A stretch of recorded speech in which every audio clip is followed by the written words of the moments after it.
ఆది కాండం. ఆది అంటే ప్రారంభము అని అర్థం. కాండము అంటే భాగము అని అర్థం. ప్రారంభ పుస్తకం ఇది. కాండము అంటే 5 కాండాలు ఉన్నాయి, పంచకాండం ఉన్నాయి. వాటిలో మొదటి భాగం ఇది. ఆది కాండము నుంచి ద్వితీయోపదేశ కాండం వరకు 5 పుస్తకాల్ని ఒకే గ్రంథకర్త రాశాడు.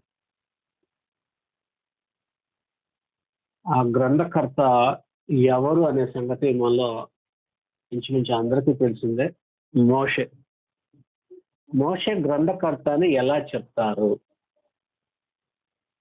మోషే ఈ గ్రంథాన్ని రాస్తున్నాడంటే ఈయన ఒక ప్రవక్త అయి ఉండాలి. దేవుడు తన ప్రవక్తల చేత, అపోస్తుల చేత మాత్రమే తన గ్రంథాన్ని రాయించాడు. మోషే కంటే ముందు కూడా ప్రవక్తలు ఉన్నారు. ఆదం మొదలుకొని 7వ వాడైన హానోకు వరకు అని యోధా గ్రంథంలో హానోకుని ప్రవక్తగా 7వ వాడిగా చూపించారు గ్రంథంలో. కాబట్టి మోషే కంటే ముందు ప్రవక్తలు ఉన్నారు. గ్రంథకర్త గురించి తెలుసుకునే ముందు ఈ ఆదికాండం అనే పుస్తకంలో ఏముంటుందంటే ప్రారంభం ఉంటుంది. అన్నిటి ప్రారంభం ఉంటుంది. సృష్టి ప్రారంభం. సృష్టిలోని ప్రతి జంతువు, పక్షి అన్నిటి ప్రారంభం ఉంది. వివాహం ప్రారంభం ఉంది. ఇళ్ళు కట్టుకోవడం ప్రారంభం ఉంది. ఆహారం భుజించటం ప్రారంభం ఉంది. పాపం ప్రారంభం ఉంది. మరణం ప్రారంభం ఉంది. ప్రతిది దేశాలు ప్రారంభం, దేశాలకు పేర్లు పెట్టడం, జంతువులకు పేర్లు పెట్టడం, ప్రాంతాలకు విభాగించబడటం, భాషల ప్రారంభం, లిపి ప్రారంభం, అన్నిటి ప్రారంభం కనపడింది. అన్నిటి ప్రారంభాలు ఈ గ్రంథంలో మనం చూడవచ్చు. మీరు ఈ గ్రంథం చదివేటప్పుడు చేయాల్సిన ఒక పని ఏంటంటే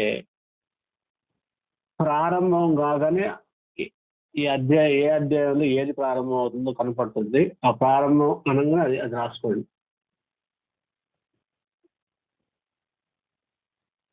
ఎవరు ప్రారంభించారో ఉంటే అది కూడా రాసుకోండి. ఏది వివాహం జతపరచబడ్డాడు అన్నప్పుడు వివాహం ప్రారంభమైంది. పేర్లు పెట్టడం ప్రారంభమైంది. అలా మానవుడు సృష్టించడం మనిషి ప్రారంభం, జంతువుల ప్రారంభం, పక్షుల ప్రారంభం, అలా ప్రతి దాని ప్రారంభాలు రాసుకోండి. ఈ ఆదికాండం ఎలా చదవాలనేది నేను చివరిలో చెప్తాను. ఆదికాండానికి సంబంధించిన గ్రంథకర్త మోషే. ప్రవక్త అంటే సహజంగా ఏమనుకుంటామంటే భవిష్యత్తులో దేవుడు ఏం జరిగించబోతున్నాడో దాన్ని దేవుడు ప్రవక్తలకు తెలియజేస్తాడు, వారు దాన్ని రాస్తారు అని సహజంగా మనం భావిస్తాం. అనేక మంది గ్రంథకర్తలు భవిష్యత్తును ప్రవచించారు, భవిష్యత్తు విషయాలు రాశారు ప్రవక్తలందరూ. మోషే భవిష్యత్తును మాత్రమే కాకుండా గతాన్ని కూడా ప్రవచించాడు. గతాన్ని అంటే మోషేకు ముందు మనుషులు ఉన్నారు. మోషే ఎక్కడి నుంచి వెనక్కి వెళ్ళాడంటే సృష్టి ప్రారంభం దగ్గరికి వెళ్ళాడు. అక్కడి నుంచి రాస్తున్నాడు. మోషే పుట్టుకతో సృష్టి ప్రారంభం కాల. మోషే కంటే ముందు ఉన్నారు కదా పితరులు, ఆదిమ జాతి, వీళ్ళందరి గురించి రాశాడు. అంటే గతాన్ని ప్రవచించాడు మోషే. గతాన్ని తను లేని కాలంలో ఉన్నదాన్ని కూడా రాశాడు. వాడు ప్రవక్త అంటే భవిష్యత్తే కాదు, గతాన్ని కూడా ప్రవచించగలడు, గతాన్ని కూడా చూసి రాయగలడు, దేవుని చేత ప్రేరేపించబడి. ఎందుకు రాస్తున్నాడు ఈ గ్రంథాన్ని? ఆదికాండం అనే గ్రంథాన్ని ఎందుకు రాస్తున్నాడంటే అసలు మోషే ఎప్పుడు రాయడం ప్రారంభించాడు అంటే సీనాయి పర్వతం దగ్గర, అంటే ఎర్ర సముద్రం దాటి ఐగుప్తుల నుంచి బయటకు వచ్చి ఎర్ర సముద్రం దాటిన తర్వాత సీనాయి పర్వతం మీదకు వెళ్ళిన తర్వాత దిగి వచ్చిన తర్వాత మాత్రమే గ్రంథం రాయటం ప్రారంభించాడు. ఎందుకు ఆది కాండాన్ని మెన్షన్ చేశాడు? అది నిర్గమకాండం 19-20 అధ్యాయాలు కదా. సీనాయి పర్వతం దగ్గర నుంచి దిగింది, పదాజ్ఞలు చెప్పుకుంటూ వెళ్తుంది. 19 అధ్యాయం ముందున్న ఈ విషయాలన్నీ ఎందుకు రాశాడు అంటే ఇశ్రాయేలుకు తెలియజేస్తున్నాడు. ఏమనంటే అసలు మీరు ఎవరో తెలుసా? మీ పుట్టు పూర్వోత్తరాలు తెలుసా మీకు? మీ పితరులు ఎవరో తెలుసా? మీరు ఎక్కడి నుంచి వచ్చారో తెలుసా? అసలు మీరెవరంటే అని వాళ్ళ యొక్క మూలాలకి, వాళ్ళ పితరుల చరిత్రలకి వెనక్కి తీసుకెళ్ళాడనమాట. అసలు దేవుడు ఐగుప్తులో నుంచి మిమ్మల్ని ఎందుకు విడిపించాడో తెలుసా? మీరు బాధపడుతున్నారని, మీరు శ్రమలో ఉన్నారని, మీరు మొర్ర పెట్టారు కాబట్టి మిమ్మల్ని విడిపిస్తున్నాడు అనుకుంటున్నారా? కాదు.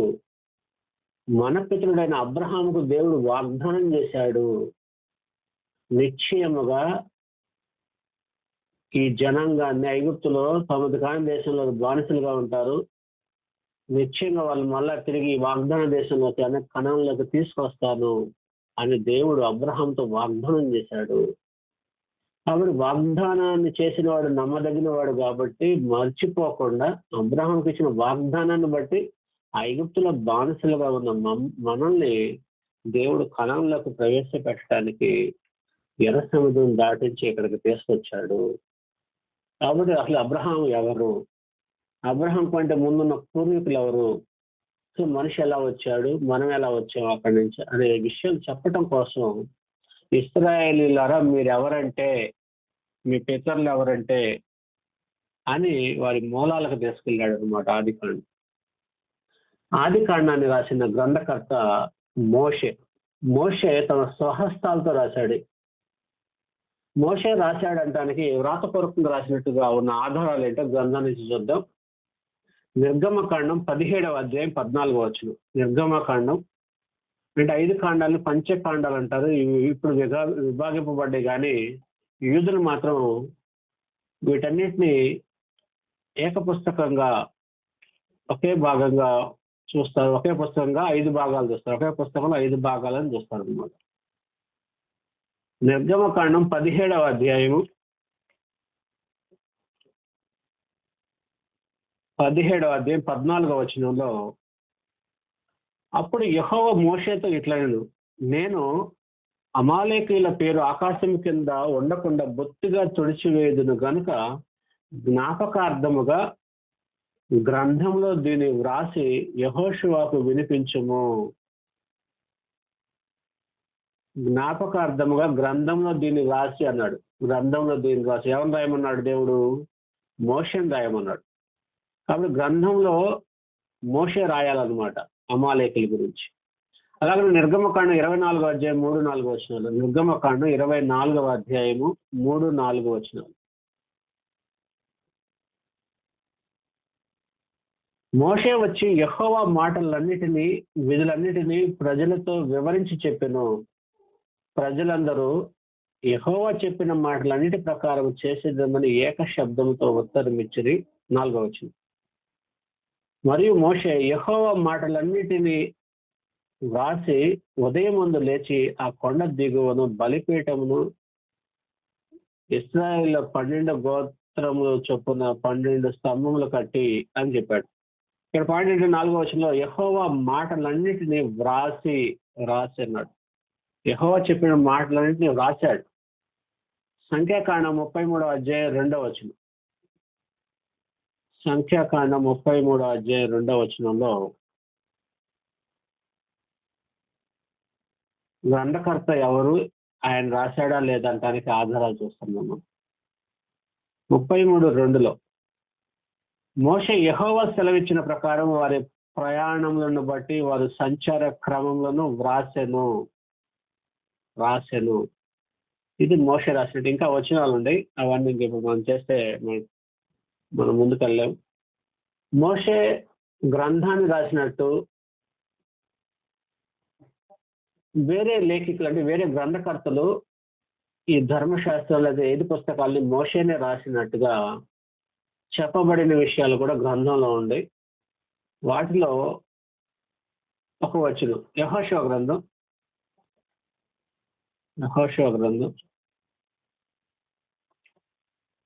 1వ అధ్యాయము 7వ వచనం. 1వ అధ్యాయము 7వ వచనంలో, అయితే నీవు నిబ్బరము కలిగి జాగ్రత్త పడి బహుధైర్యంగా ఉండి నా సేవకుడైన మోషే నీకు ఆజ్ఞాపించిన ధర్మశాస్త్రం అంతటి చెప్పున చేయవలను. నీవు నడుచు ప్రతి మార్గమున చక్కగా ప్రవర్తించినట్లు నీవు దాని నుండి కుడికి గాని ఎడమ గాని తొలగకూడదు. మోషే నీకు ఆజ్ఞాపించిన ధర్మశాస్త్రం అంతటి చొప్పున అన్నాడు కదా. ఆ 8వ వచనంలో ఈ ధర్మశాస్త్రం గ్రంథమునందు నీవు బోధింపుక తప్పిపోకూడదు, దానిలో వ్రాయబడిన వాటన్నిటి ప్రకారము చేయుటకు నీవు జాగ్రత్త పడినట్టున్నాడు. అంటే మోషే నీకు ఆజ్ఞాపించింది, మోషే రాశాడు, దాని నుంచి తొలగిపోవద్దు, జాగ్రత్త పడు అని చెప్పాడు. మోషే రాసినట్టు యెహోషువ తన గ్రంథంలో రాసుకున్నాడు దేవుడు చెప్పిన విషయాలు. క్రొత్త నిబంధనలు ఏమైనా ఉందా ఈ ధర్మశాస్త్రాన్ని మోషే రాసినట్టుగా? క్రొత్త నిబంధనలో కూడా ఉంది. క్రొత్త నిబంధనలు కూడా చాలా చోట్ల ఉన్నాయి.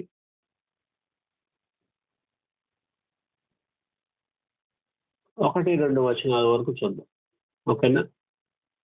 ద్వితీయోపదేశకాండం 24వ అధ్యాయం 1-4 వచనాల్లో ఉన్న మాటని మత్తయి సువార్త 19వ అధ్యాయం 7వ వచనంలో అది గ్రంథస్థం చేయబడింది. మత్తయి సువార్త 19వ అధ్యాయం 7వ వచనం. మత్తయి సువార్త 19వ అధ్యాయం 7వ వచనం. అందుకు వారు, అలాగైతే పరిత్యాగ పత్రికనిచ్చి ఆమెను విడనాడుమని మోషే ఎందుకు ఆజ్ఞాపించునని వారాయనను అడుగుగా. కాబట్టి మోషే పరిత్యాగ పత్రిక ఇచ్చి ఆమెను విడనాడమని ఎక్కడ రాశాడు. ఎక్కడ రాశాడంటే ద్వితీయోపదేశకాండం 24వ అధ్యాయం 1-4 వచనాల్లో ఉన్న విషయాన్ని యేసుక్రీస్తుని పరిశీలి అడుగుతున్నారు. ఏ కారణం చేతనైనా స్త్రీని విడనాడటం న్యాయమా అన్నప్పుడు కుదరదని చెప్పాడు యేసుక్రీస్తు. మరి మోషే ఎందుకు విడాకులు ఇవ్వమని చెప్పాడు అని చెప్పారు. అంటే మోషే రాశాడు అనమాట, దాన్ని అంటారు కాదా. ఇలా ధర్మశాస్త్రంలో ఉన్న 5 పుస్తకాలను మోషే రాశాడు. స్పెసిఫిక్ ఆది కాండాన్ని మోషే రాశాడని ఎలా చెప్పగలవు అని మనకి అడిగితే ఇంటర్నల్ ఎవిడెన్స్ ఏంటంటే ఆది కాండం 2వ అధ్యాయము, ఆది కాండం 2వ అధ్యాయము 24వ వచనంలో దేవుడు చెప్పిన విషయాల్ని మోషే రాశాడు. కాబట్టి పురుషుడు తన తండ్రిని తల్లిని విడిచి తన భార్యను హత్తుకున్న వారు ఏక శరీరమై ఉందురు అన్నాడు. మోషే రాశాడు ఇది. ఏమని? పురుషుడు తన తండ్రిని తల్లిని విడిచి తన భార్యను హత్తుకున్న వారు ఏక శరీరమై ఉందురు. ఈ మాట మోషేనే రాశాడా అని మనకి డౌట్ ఉంటే కొత్త నిబంధనలో అపోస్తుడైన పౌలు దాన్ని కోట్ చేశాడు మోషే రాసినట్టుగా. కొరింథీయులకు రాసిన మొదటి పత్రిక 6వ అధ్యాయము 16వ వచనం. కొరింథీయులకు రాసిన మొదటి పత్రిక 6వ అధ్యాయము 16వ వచనం. వేసుతో కలుసుకున్నవాడు దాంతో ఏకదేహమై ఉన్నాడని మీరు ఎరుగరా అని చెప్పి మోషే కోట్ చేసిన ఒక వచనాన్ని కోట్ చేశాడు పౌలు. ఏంటంటే వారిద్దరు ఏక శరీరమై ఉందురు అని మోషే చెప్పుచున్నాడు కదా. అటువంటి ప్రభుతో కలుసుకున్నవాడు ఆయనతో ఏకాత్మై ఉన్నాడు అన్నాడు. వారిద్దరు ఏక శరీరమై ఉందురు, కలుసుకుంటే ఏక శరీరమై ఉంటారు అని చెప్పాడు. మోషే చెప్పిన మాటని ఆదికాండం 2వ అధ్యాయం 24వ వచనాన్ని కోట్ చేశాడు పౌలు. స్త్రీ పురుషుడు ఏకమైతే వారిద్దరు ఏక శరీరమై ఉంటారు అని. సో మోషే రాశాడు అంటానికి ఆధారం ఇంకా చాలా వచనాలు ఉన్నాయి. నేను ఇప్పుడు అవన్నీ చెప్తే ముందుకెళ్ళాను. రెండోది, గ్రంథం యొక్క విభజన. బైబిల్ చదివేటప్పుడు ఇంత 66 పుస్తకాల బైబిల్ మనం చదివేటప్పుడు ఇదంతా మన బుర్రకెక్కిద్దా? అయితే సులువైన పద్ధతిని ఎన్నుకోవాలి. బైబిల్ చదివేటప్పుడు సులువుగా ముందు అర్థం చేసుకోవడానికి ప్రయత్నం చేయాలి. ఉదాహరణకు మనం ఇప్పుడు ఆది కాండం చదువుతున్నాం కదా. ఆది కాండాన్ని చదివేటప్పుడు గంప గుత్తగా చదివేసుకుంటూ వెళ్ళిపోకూడదు. తెలియనప్పుడు చదివేసుకుంటూ వెళ్తాం. కానీ ఎలా చదివితే ఆ గ్రంథం మన బుర్రలోకి గుర్తుండాలో అలా చదువుకోవాలి. గ్రంథాన్ని విభజించాలి. ఆది కాండం ఉంది, ఈ పుస్తకాన్ని ఇప్పుడు నేను విభజించి చూపిస్తున్నాను. అలా పార్ట్లుగా డివైడ్ చేసుకుంటే సింప్లిఫై అయ్యింది, సులువు అయిపోద్ది అనమాట. ఏ భాగంలో ఏముంది, ఏ భాగం ఏముంది అనేది.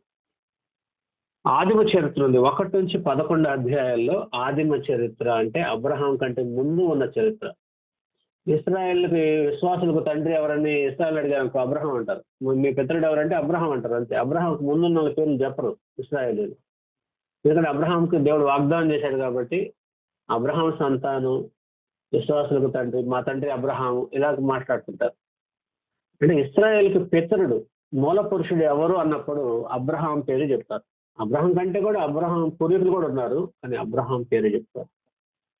ఇస్రాయేల్ పితరుడు, Israel father of the nation అన్నారు. ఒక ఇస్రాయేల్కి father of the nation Abraham. Abraham కంటే ముందున్న చరిత్రని ఆదిమ చరిత్ర అని మనం విభజించుకోవచ్చు. అబ్రహాం కాడి నుంచి చివరి అధ్యాయం వరకు, అంటే 12వ అధ్యాయం నుంచి 50వ అధ్యాయం వరకు పితరుల చరిత్ర. ఎవరి పితరుల చరిత్ర? ఇస్రాయేలీల పితరుల చరిత్ర. గుర్తుపెట్టుకోండి, మన భారతదేశంలో ఉండే మన పితరుల చరిత్ర కాదు ఇది. ఇస్రాయేలీల పితరుల చరిత్ర, వాళ్ళ పూర్వీకుల చరిత్ర. ఆదిమ చరిత్రలో ఏముంది పాత్రలు చెప్తాను, మీరు నోట్స్ ఖచ్చితంగా రాసుకోవాలి. ఇది రాసుకుంటేనే మీరు బైబిల్ చదువుతున్నప్పుడు సులువు అవుతుంది.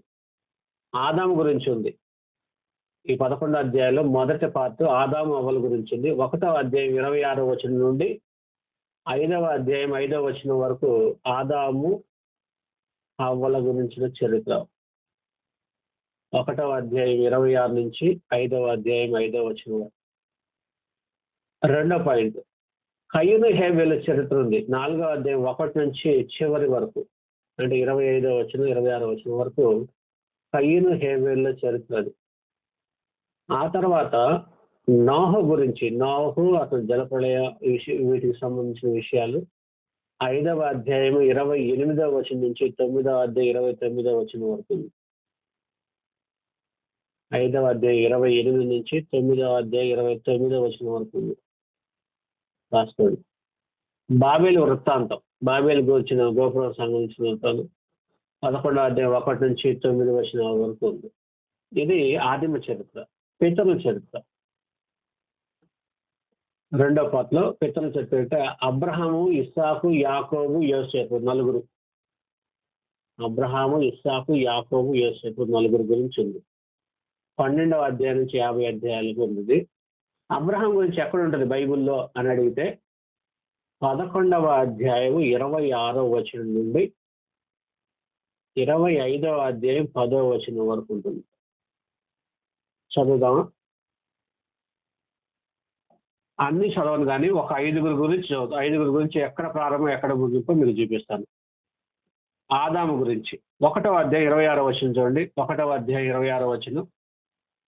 దేవుడు మనస్వరూపమందు మన పోలిక చొప్పున నరులు చేయడము, వారు సముద్రపు చేపలను, ఆకాశ పక్షులను, పశువులను, సమస్త భూమిని, భూమి మీద ప్రాకు ప్రతి జీవిని, జంతువుని ఏడుగా కానీ పలికెను. అది పలికాడు దేవుడు. నరులు చేద్దామని పలికాడు, నరులు చేశాడు. అది ఆదాము వల్ల ప్రారంభమైంది. 5వ అధ్యాయం 5వ వచనంలో ఆదాము యొక్క ముగింపు. 5వ అధ్యాయము 5వ వచనం. ఆదాము బ్రతికిన దినములన్నీ 930 ఏళ్ళు, అప్పుడు అతడు మృతి పొందెను. 930 ఏళ్ళకు మృతి పొందాడు. ఆదాము చాప్టర్ క్లోజ్ అయిపోయింది ఇంతటితో. Next ముందుకెళ్ళిపోద్ది story. నెక్స్ట్ ఎవరి గురించి చూద్దాం? నోవహు గురించి. అది మెయిన్ పర్సన్స్. నోవహు గురించి. నోవహు గురించి ఎక్కడుందంటే 5వ అధ్యాయం 28వ వచనం. 5వ అధ్యాయం 28. లెమెకు 182 ఏళ్ళు బతికి ఒక కుమారుని కని, భూమిని యెహోవా శపించినందువలన కలిగిన మన చేతుల కష్టం విషయంలోను మన పని విషయంలోనూ ఇతడు మనకు నెమ్మది కలుగజేయను అనుకుని అతనికి నోవహు అని పేరు పెట్టెను. నోవహు అంటే నెమ్మది అని అర్థం. కాబట్టి నోవహు పుట్టాడు, నోవహు పేరు పెట్టాడు. నోవహు గురించి 5వ అధ్యాయము 28, 9వ అధ్యాయం 29వ వచనం వరకు. 9:29 చూడండి. నోవహు బ్రతికిన దినములని 950 ఏళ్ళు, అప్పుడు అతడు మృతి పొందెను. నోవహు చాప్టర్ క్లోజ్ అయిపోయింది ఇక్కడితో. అంటే ఇక్కడ వరకు ఉంటుంది నోవహు. ఈ అధ్యాయంలోనే నోవహు గురించి మనం చూడాలి. మరి మధ్యలో ఎక్కడ రాదంటే వస్తుంది. నోవహును ప్రస్తావిస్తారు మిగతా గ్రంథకర్తలు ఎక్కడైనా అవసరాన్ని బట్టి. ఆ వచనాలు ఎక్కడుండి ఇక్కడ రాసుకోవాలి. ఒకవేళ మీకు అంత అవగాహన ఉంటే. పాత నిబంధనలు మిగతా గ్రంథాల్లో కానీ కొత్త నిబంధనలో కానీ ఎవరైనా ఉపయోగించి ఉంటే, యేసుక్రీస్తు ఉపయోగించాడు, హెబ్రీ పత్రికలో ఉపయోగించబడింది, పేతురు పత్రికలో ఉపయోగించబడింది, అలా కొన్ని పత్రికల్లో నోహ పేరు ప్రస్తావించబడింది. అయితే అసలు స్టోరీ ఇక్కడే ఉంది. వాళ్ళు ఈ స్టోరీని ప్రస్తావించడం అక్కడక్కడ చూస్తుంది. నెక్స్ట్ అబ్రహాము గురించి ఎక్కడి నుంచి ఎక్కడి వరకు ఉంది? 11వ అధ్యాయం 26వ వచనం చూడండి. 11వ అధ్యాయం 26వ వచనం. తెరహు 70 ఏండ్లు బ్రతికి అబ్రహామును, నాహోరును, హారాను కలిగి. అబ్రహాము పుట్టుక గురించి ఉందన్నమాట. తెరహు పిల్లలు ఉన్నారు, అబ్రహాము, నాహోరు, హారాను, 3 పిల్లలు ఉన్నారు. అబ్రహాము అందులో ఒకడున్నారు. అబ్రహాము పుట్టుక. అబ్రహాము మరణం 25వ అధ్యాయము 10వ వచనం. 25వ అధ్యాయము 10వ వచనం. 25:10.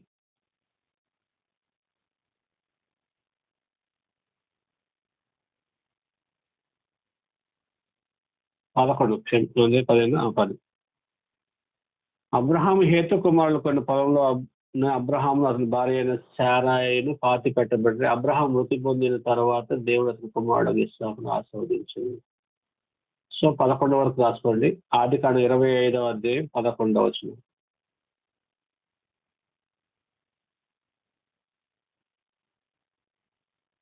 8వ వచనంలో అబ్రహాం యొక్క మరణం. 7-8 వచనంలో అబ్రహాం యొక్క మరణం ఉంటుంది. అబ్రహాం బ్రతికిన సంవత్సరంలో 175.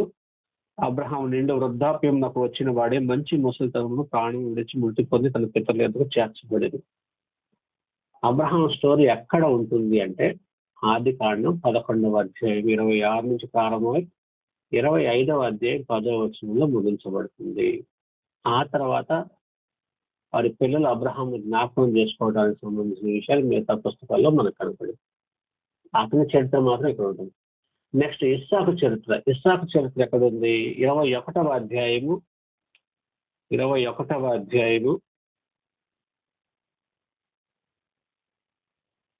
వచనం. ఎట్లనగా దేవుడు అబ్రహాముతో చెప్పిన నిర్ణయ కాలంలో శారా గర్భవతి, అతని ముసలితనం ముందు అతనికి కుమారుని కనెను. ఇస్సాకు పుట్టుక. ఇస్సాకు మరణం ఎక్కడుందంటే 35వ అధ్యాయము 29వ వచనం. అంటే ఇస్సాకుని గురించి ఇక్కడే ఉంటుంది అన్నమాట చరిత్ర అంతా. 35వ అధ్యాయము ఆదికాండం 35వ అధ్యాయము 29వ వచనం. 35:29. ఇస్సాకు కాలం నిండిన వృద్ధుడై ప్రాణము విడిచి మృతి పొంది తన పితరుల యొద్దకు చేర్చబడెను. అతని కుమారుడైన ఏశావు, యాకోబులు అతని పాతిపెట్టిరి. ఇస్సాకు మరణం. నెక్స్ట్ యాకోబు గురించి ఎక్కడ ప్రారంభమై ఎక్కడ ముగింపు? యాకోబు గురించి 25వ అధ్యాయము 26వ వచనం. 25-26. తరువాత అతని సహోదరుడు బయటికి వచ్చినప్పుడు అతని చెయ్యి ఏశావు మడెమును పట్టుకొని ఉండిన కనుక అతనికి యాకోబు అని పేరు పెట్టబడెను. యాకోబు జననం, అది యాకోబు పుట్టుక. యాకోబు యొక్క మరణం ఎక్కడుంది? యాకోబు యొక్క ముగింపు 49వ అధ్యాయం ఆదికాండం 49వ అధ్యాయం 49.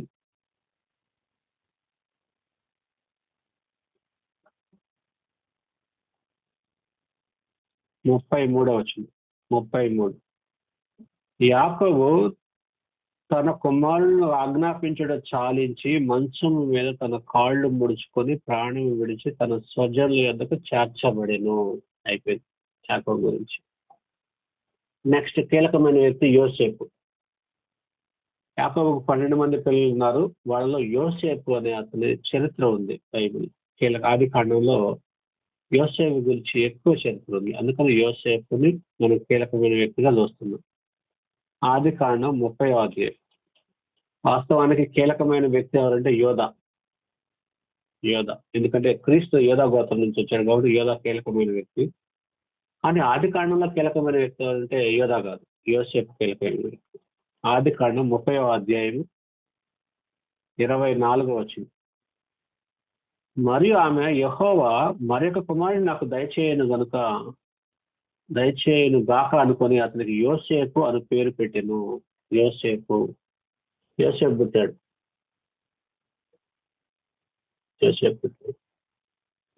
యోసేపు యొక్క మరణం 50వ అధ్యాయము, ఆది కాండం 50వ అధ్యాయం 26వ వచనం. 50వ అధ్యాయము 26వ వచనం. యోసేపు 110 సంవత్సరముల వాడే మృతి పొందెను.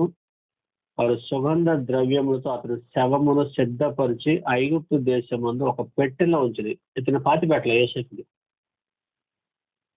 యోసేపును ఎందుకు పాతి పెట్టలేదు అనే విషయాన్ని హెబ్రీ గ్రంథకర్త హైలైట్ చేశాడు. ఈ పెట్టెలో పెట్టారు కదా, పెట్టెలో పెట్టమని చెప్పింది కూడా యోసేపే. నన్ను ఇక్కడ పాతి పెట్టొద్దు. 25వ వచనం చూడండి, 25వ వచనం. మరియు యోసేపు, దేవుడు నిశ్చయముగా మిమ్మల్ని చూడవచ్చును, అప్పుడు మీరు నా ఎముకలను ఇక్కడ నుండి తీసుకొని పోవాలని చెప్పి ఇశ్రాయేలు కుమారుల చేత ప్రమాణం చేయించుకొనిను. అందుకని పాతి పెట్టలేదు యోసేపుని ఐగుప్తులో. మరి ఏం చేశారు?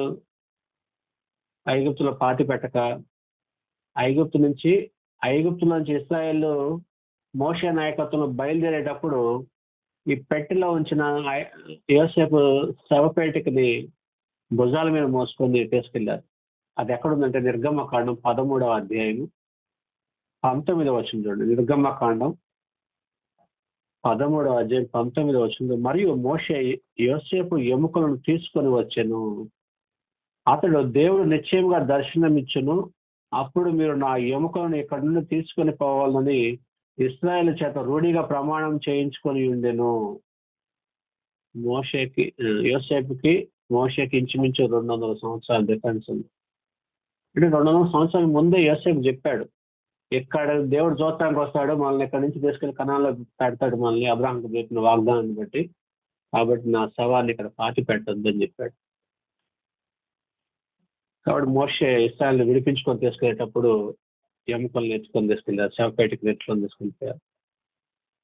ఆ శవపేటకుని తీసుకెళ్ళిన తర్వాత యోసేపు శవాన్ని ఎప్పుడు పాతి పెట్టారు తెలుసా? ఐగుప్తులో శవపేటకుని ఎత్తుకొని వచ్చారు. కనాన్లోకి ఎప్పుడు ప్రవేశించారు? యెహోషువ నాయకత్వంలో ప్రవేశించారు కనాన్లోకి ఇశ్రాయేల్. మోషే నాయకత్వంలో ఐగుప్తు నుంచి బయలుదేరిన ఇశ్రాయేలీలు యెహోషువ నాయకత్వంలో కనాన్ దేశంలో స్వాస్థ్యాన్ని పొందారు.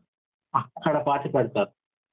యెహోషువ గ్రంథం 24వ అధ్యాయం 32వ వచనంలో యోసేపు యొక్క శవపేటికని పాతి పెట్టినట్టుగా మనకు అక్కడ గ్రంథంలో కనపడుతుంది. సో అది తర్వాత చూద్దాం. ఇప్పుడు మనం మెయిన్ కీలకమైన ఆది కాండాన్ని కీలకమైన భాగాలుగా విభజించారు. ఆదిమ చరిత్ర, పితరుల చరిత్రని 2 భాగాలు విభజించాం. వాటిలో కీలకమైన చెప్తాను, గుర్తుపెట్టుకోండి. ఆదాము గురించి, నోవహు గురించి, అబ్రహాము గురించి, ఇస్సాకు గురించి, యాకోబు గురించి, యోసేపు గురించి, మొత్తం 6. ఈ 6 చరిత్ర కనపడింది ఆది కాండంలో. ఈ 6 మెయిన్ కీలకం. ఈ 6 గురించి మనం నేర్చుకుంటాం ఆది కాండంలో. ఈ 6 యొక్క జీవితాన్ని, వాళ్ళు ఎలా కొనసాగారు, వాళ్ళ పరిస్థితి ఏంటి, దేవుడు వారి జీవితాలు ఎలా జోక్యం చేసుకున్నాడు, ఈ విషయాలు కూడా వెళ్తాం. ఇది నేను చేసిన విభజన. అదే గ్రంథకర్త అయిన మోషే చేసిన విభజన చూద్దామా? నేను చేసిన విభజన కాకుండా మోషే కూడా విభజన చేశాడు దీన్ని, ఈ గ్రంథాన్ని. ఆయన ఎలా విభజించాడో చూడండి. ఆది కాండము 2వ అధ్యాయము 4వ వచనం. ఆది కాండము 2వ అధ్యాయము 4వ వచనం. దేవుడని యెహోవా భూమిని ఆకాశమును చేసిన దినమందు భూమి ఆకాశములు సృజించబడినప్పుడు వాటి ఉత్పత్తి క్రమము ఇదే అనే పదం గుర్తుపెట్టింది. ఇదే ఉత్పత్తి క్రమం, ఇదే అని హెడ్డింగ్ పెట్టాడు అనమాట. మోషే హెడ్డింగ్ పెట్టాడు. అంతా చెప్పి ఇదే అని చెప్పేశాడు. అంటే దేవుడు ఉత్పత్తి చేసిన విషయాన్ని అంతటి చెప్పేశాడు అనమాట. ఇదే అన్నాడు. అది మొదటి విభజన, మొదటి పాయింట్. 2వ పాయింట్, ఆది కాండం 5వ అధ్యాయం 1వ వచనం. ఆదికాండము 5వ అధ్యాయం 1వ వచనం. ఆదాము వంశావళి గ్రంథము ఇదే, ఇదే ఆదాము వంశావళి గ్రంథము ఇదే అన్నాడు. అంటే ఆదాము వంశావళి గ్రంథం ఇదే అన్నాడంటే మోషే ఆదికాండం రాసే ముందే పూర్వీకులు ఎవరో ఆదాము వంశావళి గురించి రాశారు. ఆ గ్రంథం ఇదే, ఆ గ్రంథంలో ఉన్న విషయాల్ని మోషే ఇక్కడ క్రోడీకరించాడు అని మనం భావించవచ్చు. అంతే. రెండవది. మూడవది ఆదికాండం 6వ అధ్యాయము 9వ వచనం. 6వ అధ్యాయము 9వ వచనం. నోవహు వంశావళి ఇదే, నోవహు వంశావళి ఇదే అన్నాడు. ఇది ఇంకొక భాగం. నెక్స్ట్ 10వ అధ్యాయము 1వ వచనం. 10వ అధ్యాయము 1వ వచనం. ఇదే అని చివరి పెట్టకుండా ముందు పెట్టాడు. ఇక్కడ 10వ అధ్యాయంలో ఇదే అనే పదం ముందు పెట్టాడు. ఇది నోవహు కుమారుడకు షేము, హాము, యాపేతు అను వారి వంశావళి. ఇది నోవహు కుమారుడుకు షేము, హాము, యాపేతు అను వారి వంశావళి. నెక్స్ట్ 11వ అధ్యాయం 10వ వచనం. 11వ అధ్యాయము 10వ వచనం. షేము వంశావళి ఇది అన్నాడు. ఇదే అనుభవం ఇది అందాల్సింది ఇక్కడ. అంతే. షేము వంశావళి ఇది. నెక్స్ట్ 11వ అధ్యాయము 27వ వచనం. 11వ అధ్యాయం 27వ వచనం. తెరహు వంశావళి ఇది. తెరహు వంశావళి. ఈ వంశావళికి బైబిల్ అంతటికి ఏమన్నా సంబంధం ఉంటుందా? బైబిల్ మొదటి పుస్తకంతో దేవుడు చివరి పుస్తకం రాయించడం కూడా దేవుడు ముందుగా నిర్ణయించాడు. వాడు మొదటి పుస్తకం చివరి పుస్తకానికి లింక్ ఉంటుంది. పుస్తకాలన్నిటి మధ్య కనెక్షన్ ఉంటుంది. అందుకే ఇక్కడ మనం వంశావళి అనేది కీలకంగా గ్రంథకర్త ఎందుకు మెన్షన్ చేశాడో మనం తెలుసుకోవాలి. 11వ అధ్యాయం 27వ వచనం అయిపోయింది కదా. 25వ అధ్యాయము 12వ వచనం. 25వ అధ్యాయం 12వ వచనం. తెరహు అంటే ఎవరంటే అబ్రహాము తండ్రి. అబ్రహాం గురించి చెప్పడం కోసం తెరహు వంశావళి అన్నది. 25వ అధ్యాయము 12వ వచనం. ఐగుప్తీయురాలును శారా దాసియునైన హాగరు అబ్రహామునకు కలిగిన అబ్రహాము కుమారుడు ఇష్మాయేలు వంశావళి ఇదే. ఇష్మాయేలు వంశావళి ఇదే. ఇష్మాయేలు వంశావళి ఇదే. నెక్స్ట్ 25వ అధ్యాయము 19వ వచనం. 25వ అధ్యాయము 19వ వచనం. అబ్రహాము కుమారుడు ఇస్సాకు వంశావళి ఇదే. ఇస్సాకు వంశావళి ఇది. ఇస్సాకు వంశావళి ఇదే. నెక్స్ట్ 36వ అధ్యాయము 1వ వచనం. 36వ అధ్యాయము 1వ వచనం.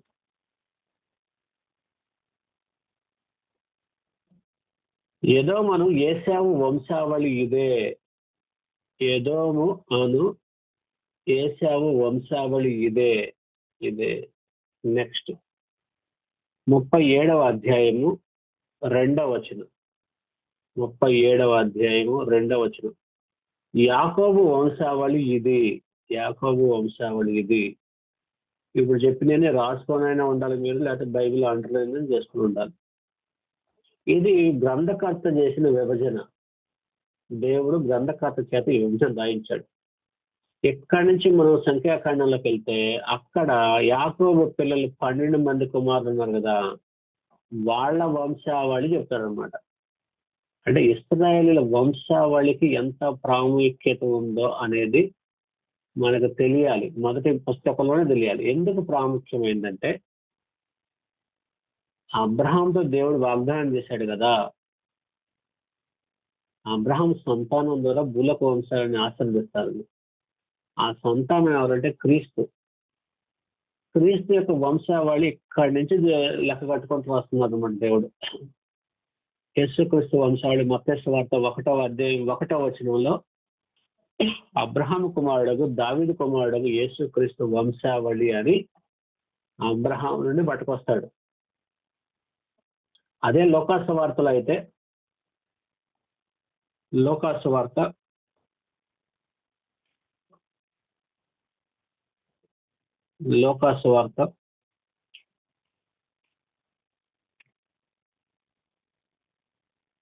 3వ అధ్యాయము 23వ వచనం నుంచి 38వ వచనం వరకు వంశావళి కనపడుద్ది. ఇది ఆదాము దగ్గర నుంచి వంశావళి పట్టుకొచ్చాడు యేసుక్రీస్తు వంశాలు. ఆదాము దగ్గర నుంచి. మత్తయి వార్తలో అబ్రహాం దగ్గర నుంచి తీసుకున్నాడు. లోకాసు వార్తలో ఆదాము దగ్గర నుంచి తీసుకున్నాడు. లోక ఉద్దేశం అంటే మనిషి కుమారుడును నిరూపించడం యేసుక్రీస్తుని. మత్తయి యొక్క ఇంటెన్షన్ ఏంటంటే వాగ్దానం చేయబడిన మెస్సియా, అబ్రహాముకు వాగ్దానం చేయబడ్డాడు మెస్సియా, దావీదుకు వాగ్దానం చేయబడ్డాడు మెస్సియా. కాబట్టి వాగ్దాన సంబంధమైన వంశావళి అది. వాగ్దానాన్ని తెలియజేయటం కోసం ఏర్పాటు చేయబడిన వంశావళి అది. ఇదేమో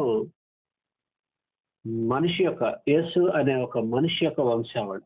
ఆయన పూర్వీకులు ఎవరు అంటే ఆదాము దగ్గర నుంచి చూపిస్తున్నాడు అన్నమాట. ఎందుకు ఈ వంశావళి అంత విశిష్టమైందంటే ఎవడైనా ఇశ్రాయేలీల్లో వంశావళి చూపించకపోతే పూర్వీకుల యొక్క వంశావళి ఎక్కడి నుంచి చూపించాలి? కనీసం అబ్రహాము దగ్గర నుంచి చూపించాలి ఖచ్చితంగా వాళ్ళు. కనీసం అది ప్రతి కుటుంబంలో వాళ్ళ వంశావళికి సంబంధించిన గ్రంథం ఉంటుంది వాళ్ళకి, వాళ్ళ వంశావళి గ్రంథం. అలాగనే ఇంకెక్కడ ఉంటుందంటే ఆ గ్రంథం ఇశ్రాయేలు దేవుని మందిరంలో ఉంటుంది. యెరూషలేములో మందిరంలో యాజకుల దగ్గర ఉంటుంది. యాజకుల దగ్గర ప్రతి వ్యక్తి యొక్క వంశావళి ఉంటుంది.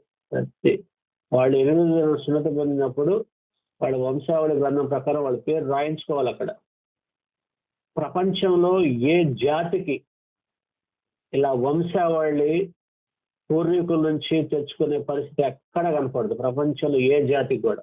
ఒక్క ఇశ్రాయేల్ జాతికి మాత్రమే వాళ్ళ పూర్వీకుల ఆదాము దగ్గర నుంచి చూపించుకోగలరు. దేవుడు ఇశ్రాయేల్కి వాళ్ళ మెస్సియా కోసం పగడ్బందీగా రాయించాడు దేవుడు మొదటి నుంచి. ఇప్పుడు మీరున్నారు, మీ పూర్వీకుల్లో ఎంతమంది పేర్లు చెప్పగలరు మీరు వంశావళి? మీ నాన్న ఓకే, వాళ్ళ నాన్న ఓకే, మీ నాన్నోళ్ళ తాత ఓకే, మీ తాతయ్య వాళ్ళ తాత కూడా ఓకే. ఆ తర్వాత ఏమో, ఆ తర్వాత కష్టమే కదా. ఒకవేళ చరిత్రలో మహాపురుషుడైతే కొంత ఒక 10 తరాలకు వెనకెళ్ళొచ్చు. వాళ్ళ ఫోటోలు ఉంటే కానీ వాళ్ళ పేర్లు కూడా. చరిత్రలో వాళ్ళ ఆస్తులు సంపాదించి రాజ్యాలు సంపాదించి ఒకవేళ ఉంచితే ఆ గరుడైన వ్యక్తి పేరు చెప్పగలరు. కానీ సృష్టి ఆదాము దగ్గర నుంచి వంశావళి ఎవరైనా చూపించగలరు? యేసుక్రీస్తు వంశావళి కనపడుతుంది ఆదాము దగ్గర నుంచి. ఇశ్రాయేలులో ప్రతి వాడి వంశావళి ఉంటుంది. ఒకవేళ ఎవరైనా వంశావళి చూపించకపోతే ఇశ్రాయేల్ నుంచి కొట్టివేస్తారు. అంటే అతను ఇశ్రాయేలుగా పరిగణించరు. వాళ్ళు అబ్రహాం సంతానంగా తీసుకోరు, వెలివేస్తారు. ఇశ్రాయేల్లోంచి వెలివేస్తారు, తీసేస్తారు. ఆ జాతిలో ఉండనివ్వరు వాళ్ళు. యాజకులు కూడా అంతే. యాజకులు మనకి లేవియకాండం చదివినప్పుడు మనం దాన్ని చూస్తాం. యాజకులు కూడా సంఖ్యాకాండంలో కూడా చూస్తాం మనం. ఆది కాండానికి సంబంధించిన విషయం ఇది. విభజన, గ్రంథ విభజన అవుట్లైన్. మొదటి అధ్యాయాన్ని చూద్దాం. మొదటి అధ్యాయాన్ని మీరు బైబిల్ రీడింగ్ ఈ రోజు నుంచి ప్రారంభించండి. ఆది కాండం మాత్రమే చదవండి. చదివేటప్పుడు మీరేం చేయాలంటే మొదటి అధ్యాయం తీసుకోవాలి. ప్రతి దానికి ఒక అధ్యాయం తీసుకోవాలి. ఫస్ట్ అధ్యాయం తీసుకోవాలి. అధ్యాయం తీసుకొని 1వ అధ్యాయం అని హెడ్డింగ్ పెట్టుకోవాలి పేపర్లో. పెట్టుకొని లెఫ్ట్ సైడ్ స్టార్టింగ్ లో వ్యక్తులు అని సబ్ హెడ్డింగ్ పెట్టుకోవాలి. వ్యక్తులు అని హెడ్డింగ్ పెట్టుకోవాలి ఒక సైడు. రెండవ సైడు స్థలములు అని హెడ్డింగ్ పెట్టుకోవాలి. వ్యక్తులని హెడ్డింగ్ పెట్టుకుని ఇక్కడ వ్యక్తుల పేర్లు రాయాలి. ఆ అధ్యాయంలో వ్యక్తుల పేర్లు ఎవరెవరి పేర్లు ప్రస్తావనకు వచ్చినాయో రాయాలి. స్థలములు అన్నక్కడ ఆ అధ్యాయంలో ఏ స్థలాల పేర్లు వచ్చినాయి, ఏ దేశాల పేర్లు, నదుల పేర్లు, రాష్ట్రాల పేర్లు, ఏ ప్రాంతాల పేర్లు ఉండే ఆ పేర్లు రాయాలి. ఇది ప్రాముఖ్యమైన బైబిల్ చదివే పద్ధతి ఇది. బైబిల్ని ఊరికి ఖాళీ కూర్చొని చదవటం కాదు. బైబిల్ బుర్రకెక్కేటట్టు చదవాలంటే ఇదే పద్ధతి. వ్యక్తుల పేర్లు రాయాలి, స్థలాల పేర్లు రాయాలి. ఇది ఒక పాయింట్. నెక్స్ట్ ఏం చేయాలంటే క్రింద అధ్యాయ విభజన అనే హెడ్డింగ్ పెట్టుకోవాలి. అధ్యాయ విభజన పేర్లు అయిపోయిన తర్వాత స్థలాలు వ్యక్తుల పేర్లు అయిపోయింది, అధ్యాయ విభజన పెట్టుకోవాలి. అధ్యాయ విభజన పెట్టుకొని మొదటి పేరా చదివి ఆ మొదటి పేరా అంతట్లో ఏం చెప్పబడింది అని రాసుకోవాలి. ఉదాహరణకి మనం ఆదికాండం 1వ అధ్యాయం 1 నుంచి 5 వచనాలు చదువుతున్నాం చూడండి. ఆదికాండం 1వ అధ్యాయం 1 నుంచి 5 వచనాలు. ఆదియందు దేవుడు భూమి ఆకాశమును సృజించెను. భూమి నిరాకారముగాను శూన్యముగాను ఉండెను. చీకటి అగాధ జలం పైన కమ్మి ఉండెను. దేవుని ఆత్మ జలం పైన అల్లాడుచుండెను. దేవుడు వెలుగు కమ్మని పలుగ్గా వెలుగు కలిగెను. వెలుగు మంచిదైనట్టు దేవుడు చూచెను. దేవుడు వెలుగును చీకటిని వేరుపరచును. దేవుడు వెలుగునకు పగలనియు చీకటికి రాత్రనియు పేరు పెట్టెను. అస్తమయం ఉదయం కలుగ్గా ఒక దినమాయను. అయిపోయింది. ఒక పేరా చదివేశాం కదా. దీంట్లో వ్యక్తులు ఎవరు? దేవుడు ఉన్నాడు. స్థలాలు ఏముండయి? భూమి ఆకాశాలు ఉండేవి, అగాధ జలాలు ఉండేవి కదా. అంతే. ఆ పారాగ్రాఫ్ లో మీరు వ్యక్తుల కాడ వ్యక్తులు, స్థలాలు రాసుకుంటారు. కింద ఎక్కడో సబ్ హెడింగ్ అధ్యాయ విభజన పెట్టుకొని మొదటి అధ్యాయంలో మొదటి పేరాలో ఉంది 1వ అధ్యాయం 1 నుంచి 5 వచనాలను రాసుకొని మొదటి అధ్యాయంలో ఉందంటే దేవుడు మొదటి దినమున చేసిన సృష్టి. అంతే హెడ్డింగ్.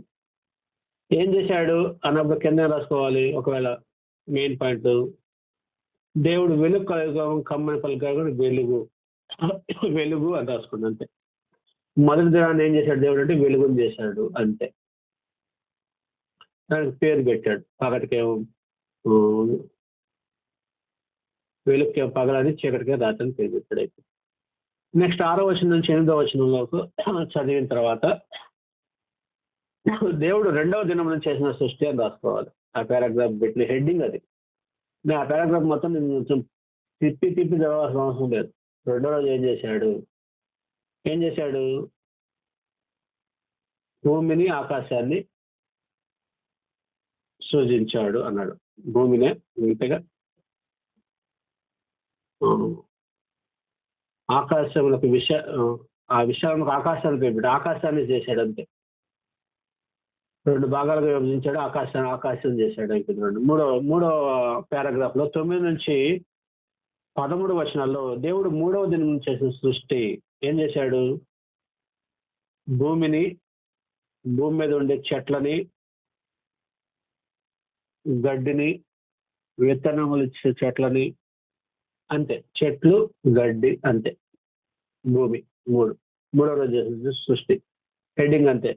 మళ్ళీ పదే తిప్పి చదవాల్సిన అవసరం ఉండదు. కుర్రకు ఎక్కిపోవాలి. ఆ అధ్యాయంలో ఏముంది, ఆ పారాగ్రాఫ్లో ఏముంది అంతే. నెక్స్ట్ 14వ వచనం నుంచి 19వ వచనం వరకు 2 జ్యోతులు కలుగజేశాడు. పగటి నేలటానికి ఏమో పెద్ద జ్యోతిని, రాత్రి నేలటానికి చిన్న జ్యోతిని చేశాడు. నక్షత్రాలు చేశాడు. సూర్య చంద్ర నక్షత్రాలు రాసుకోవాలి. అంటే భూమి డైమెన్షన్ నుంచి చూపిస్తున్నాడు దేవుడు. అంతేగాని సూర్యుడి కంటే పెద్దవి ఉండే కదా, నక్షత్రాలు ఇంకా పెద్దవి కదా అని ఆర్గ్యుమెంట్ చేయొద్దు. భూమి యొక్క డైమెన్షన్ లో అంటే మోషే ఇశ్రాయేలుని ఉద్దేశించి చెప్పడం కోసం వాళ్ళకి కంటికి కనపడుతున్న సూర్య చంద్ర నక్షత్రాలను దేవుడు ఎప్పుడు చేశాడో చూపిస్తున్నాడు. అంతే. 4వ దినం చేసిన సృష్టి. 5వ దినం 20వ వచనం నుంచి 23వ వచనం వరకు 5వ దినం చేసిన సృష్టి ఏం చేశాడంటే ఆకాశంలో ఉండే పక్షుల్ని, సముద్రంలో ఉండే చేపలను చేశాడు. పక్షులు, చేపలు, అంతే. నెక్స్ట్ పారాగ్రాఫ్ 24 నుంచి 31వ వచనం వరకు ఏం చేశాడంటే 6వ దినం చేసిన సృష్టి. 6వ రోజు ఏం చేశాడంటే మనిషి కంటే ముందు జంతువుల్ని, ప్రాకు పురుగుల్ని, మానవుల్ని చేశాడు. అంతే. 6వ దినంలో. 2వ అధ్యాయం మొదటి పేరాలో 7వ దినంలో విశ్రాంతి దినం. 7వ దినం విశ్రాంతి దినం అయిపోయింది. ఇప్పుడు 1వ అధ్యాయం మొత్తంలో ఇప్పుడు 1, 2, 3, 4, 5, 6 పారాగ్రాఫ్లు ఉన్నాయి. 6 పారాగ్రాఫ్లలో ఒక్కొక్క పారాగ్రాఫ్ హెడ్డింగ్ పెట్టేశాం. ఈ 6 పారాగ్రాఫ్లో మొత్తంలో ఏముంది అసలు టోటల్గా అధ్యాయంలో ఉన్న విషయం ఏంటి? ఒక్క మాటలో మనం దాన్ని సింప్లిఫై చేసుకోవాలి. బైబిల్ చాలా తేలిగ్గా చేసుకోవాలి. బుర్రలోకి ఎక్కాలంటే ప్రతి వచనాన్ని బుర్రలోకి ఎక్కించుకోలేము మనం. గ్రంథకర్త ఈ పేరా ద్వారా ఏం చెప్పాలనుకుంటున్నాడో అది తెలిస్తే చాలు మనకు. అది చెప్పడం కోసం ఇన్ని అక్షరాలు వాడుకున్నాడు గ్రంథకర్త. అక్షరాలన్నీ నేను బై హార్ట్ చేస్తాను, మొద్దుగా బట్టి పెడతాను, వద్దు, అవసరం లేదు. గ్రంథకర్త మనకేం చెప్పదలుచుకుంటున్నాడు, దేవుడు ఆ గ్రంథకర్త ద్వారా ఏం తెలియజేయాలని మనకి ఈ విషయాలు రాయించాడు, ఆ విషయాన్ని పట్టుకుంటే చాలు మనకి. విషయాన్ని వదిలేసి అక్షరాలు పట్టుకోకండి. అక్షరాల్లో దాన్ని విడదీసి దాని పెడార్థం తీసి అర్థం నానార్థాలు పోవద్దు. ఎదుటి వ్యక్తి మనతో మాట్లాడుతున్నప్పుడు అతను ఏ పదాలు ఏం దాన్ని బట్టి అతను ఏం చెప్పదలుచుకుంటున్నాడో మనం గ్రహించితే చాలు. చెప్పే విషయాన్ని గ్రహించకుండా ఆ అక్షరాలు మాట్లాడి, ఈ పదాలు మాట్లాడి, ఈ విషయాలు మాట్లాడి అవన్నీ మనకెందుకు? ఉపయోగం లేదు కదా ఉద్దేశం కనుక్కోయినప్పుడు. వాడు గ్రంథకర్త ఏం తెలియజేస్తున్నాడు అనే ఉద్దేశాన్ని పట్టుకోవాలి. ఇది బైబిల్ చదివే పద్ధతి. టైం పట్టింది. ఒక్కసారి ఇలా టైం తీసుకొని చేస్తే బుర్రలోకి బైబిల్ ఎక్కింది, ఎక్కితే ఇక పోదు. అలా బైబిల్ చదవాలి. ఒక అధ్యాయం గురించి చెప్పే కదా, మీరేం చేయాలంటే రోజుకి కనీసం 3 అధ్యాయాలు అలా రాసుకోండి చాలు. 3 అధ్యాయాలు, ఎక్కువ రాయొద్దు, ఎక్కువ టైం పెట్టద్దు. ఎక్కువ ఒకరోజు నేను 5 అధ్యాయాలు రాస్తాను, నా టైం ఉంది కాబట్టి 10 అధ్యాయాలు రాస్తాను చేయొద్దు.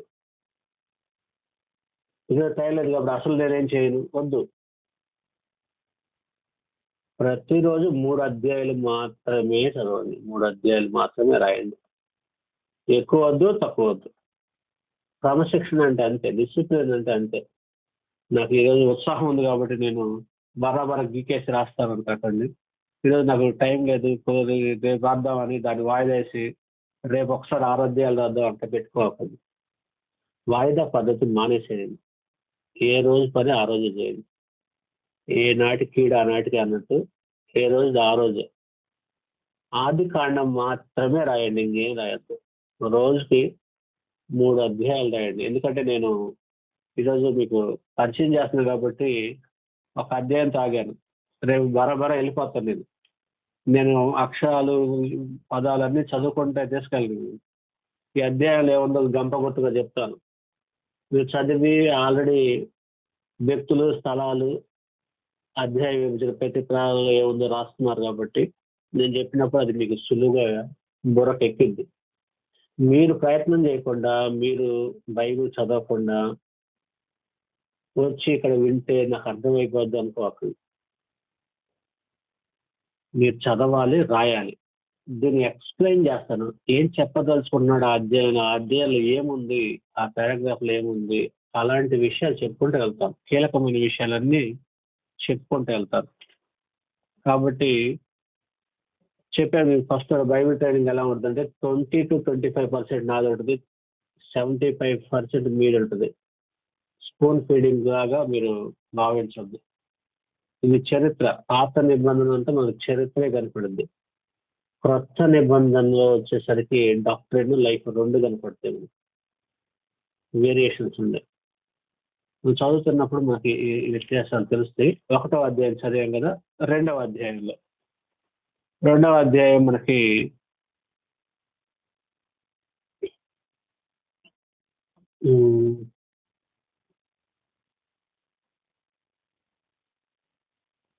ఐదో వచనం చూడండి. 2వ అధ్యాయం 5వ వచనం.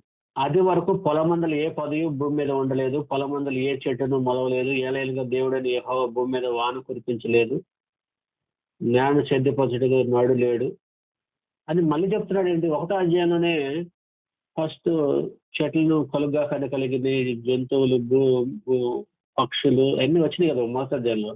మరి 2వ అధ్యాయం 5వ వచనంకి వచ్చాక అది వరకు పొలమందలు ఏ పదవి నరుడు లేడు అని చెప్తున్నాడు. ఏంటి ఇక్కడ 4వ వచనం నుంచి ఏం చేస్తున్నాడంటే దేవుడు, గ్రంథకర్త కానీ దేవుడు కానీ మొదటి అధ్యాయంలో చెప్పిన వాటిని వివరిస్తున్నాడు.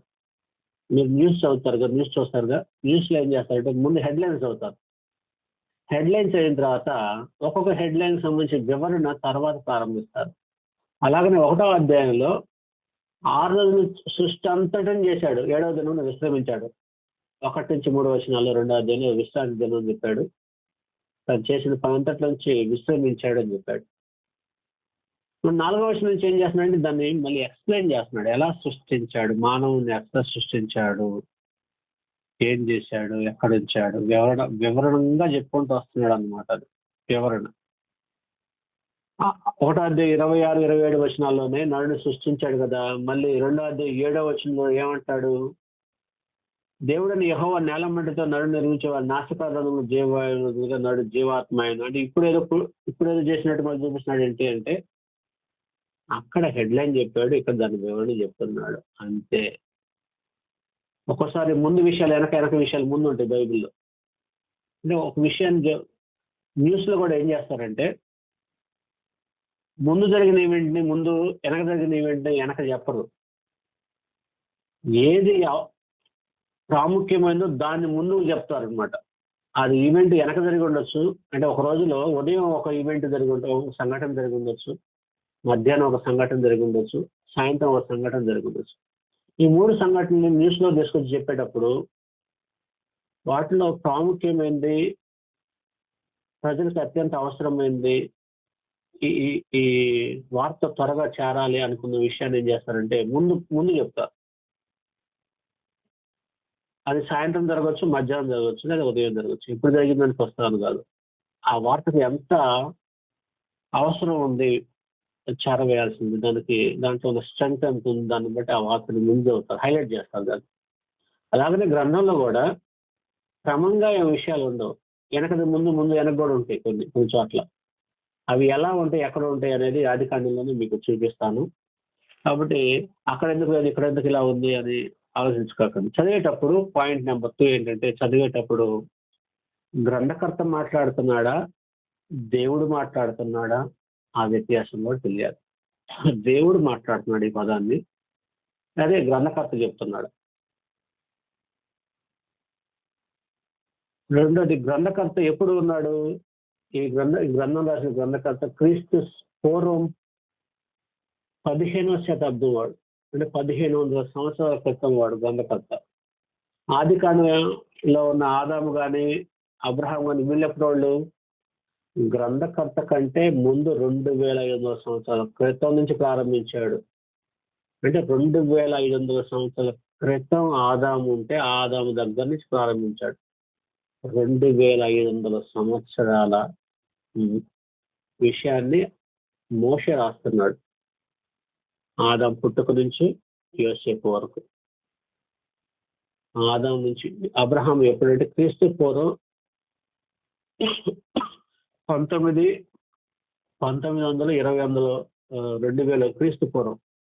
క్రీస్తు పూర్వం 2000 శతాబ్దం. అంటే ఇప్పుడు మనం క్రీస్తు శకం 2000లో ఉన్నాం కదా. అబ్రహాము క్రీస్తు పూర్వం 2000లో ఉన్నాడు. మోషే క్రీస్తు పూర్వం 1500లో ఉన్నాడు.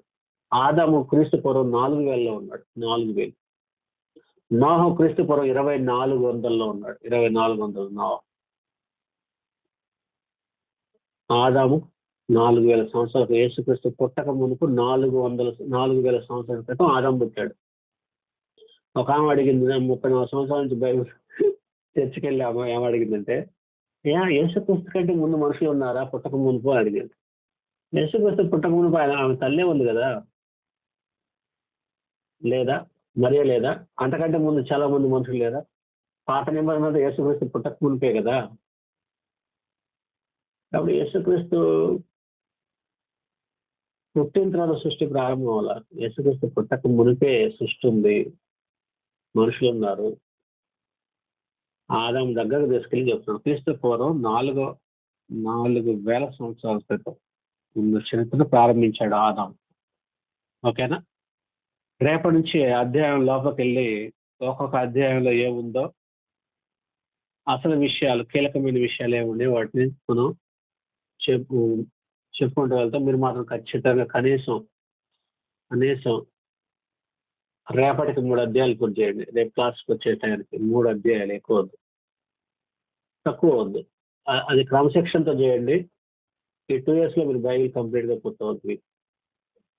మీరు ఈ ఆదికాండం అయిపోయిన తర్వాత మీలో కొంతమంది ఏ అధ్యాయంలో ఏముందో చెప్పగలగాలి.